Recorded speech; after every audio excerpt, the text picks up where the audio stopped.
ابن ماجہ کی ایک روایت ہے کہ جس قوم میں فحاشی، جس قوم میں بے حیائی، جس قوم کے اندر فحاشی اور بے حیائی، بے شرمی کے کام اعلانیہ ہونے لگے، کھلم کھلا ہونے لگے، تو یاد رکھو کہ تمہارے اندر طاعون جیسی بیماری آئے گی اور ایسی ایسی بیماری پھیل جائے گی جو پہلے لوگوں نے سنی بھی نہ ہوگی۔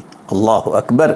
1400 سال پہلے جس زبان رسالت سے آقائے مدنی صلی اللہ علیہ وسلم نے جو بات ارشاد فرمائی تھی، اگر آپ غور کریں گے تو یقینی طور پر آپ کا دل اقرار کرے گا کہ آج کا ماحول، آج کا ہمارا علاقہ، یہ تمام کے تمام علاقے، یہ سارے ماحول فحاشی، بے شرمی، بے حیائی، عریانی ماحول میں ڈوبا ہوا ہے۔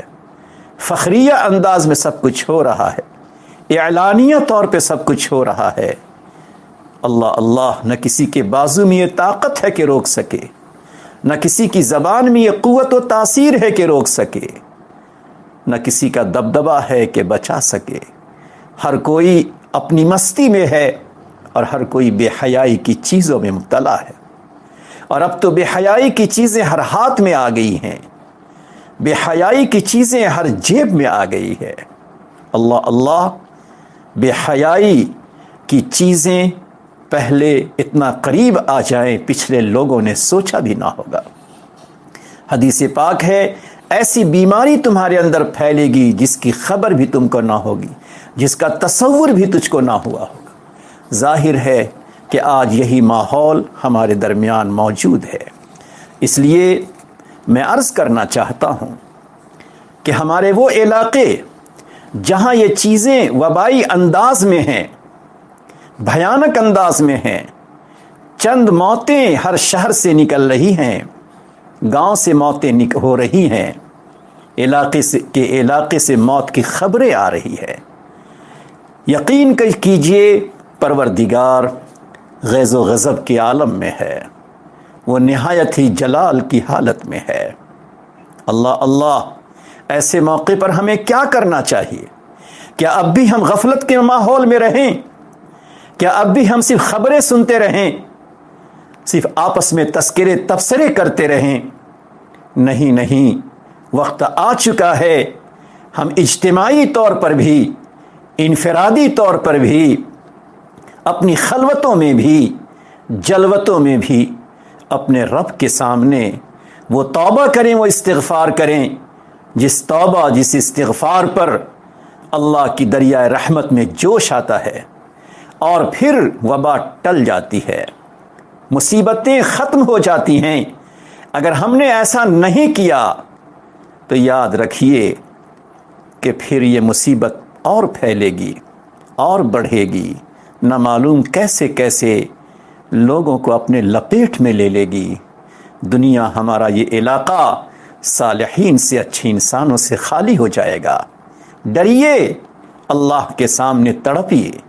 ہر ایک سے کہتا ہوں، اپنے آپ سے کہتا ہوں، چاہے ہم امام ہوں، چاہے ہم خطیب ہوں، چاہے ہم حافظ ہوں، چاہے ہم نمازی یا حاجی ہوں، چاہے قوم کے سربراہ ہوں، چاہے مسجد کے ذمہ دار و متولی ہوں، ہر ایک سے کہنا چاہتا ہوں، اپنے رب کے حضور آہوزاری کے ساتھ توبہ استغفار میں لگیے اور توبہ استغفار کیجئے، اتنا کیجئے کہ روٹھا ہوا رب راضی ہو جائے، اس کا غیظ و غضب ختم ہو جائے، اس کی ناراضگی ختم ہو جائے۔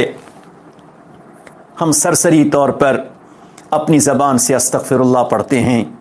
اللہ رب العزت نے قرآن کریم میں ارشاد فرمایا، وَمَا كَانَ اللَّهُ لِيُعَذِّبَهُمْ وَأَنْتَ فِيهِمْ، اے میرے پیارے نبی، جب تک آپ انسانوں میں رہیں گے ان پر کوئی عذاب نہیں آ سکتا۔ آپ کا بابرکت وجود، آپ کا رہنا یہ ہی عذاب سے بچنے کے لیے ڈھال ہے۔ اور پھر فرمایا، وَمَا كَانَ اللَّهُ مُعَذِّبَهُمْ وَهُمْ يَسْتَغْفِرُونَ، اللہ رب العزت انہیں عذاب نہیں دے گا جب کہ وہ استغفار کرتے ہوں، اپنے اللہ کے سامنے توبہ استغفار کرتے ہوں۔ اللہ اللہ، ضرورت ہے اس وقت جس طرح یہ دنیا، یہ علاقہ گناہوں سے بھر گیا، بہت سارے خطے گناہوں سے بھر چکے ہیں، ضرورت ہے اس بات کی کہ استغفار اور توبے کے نور سے بھی یہ علاقہ بھرے۔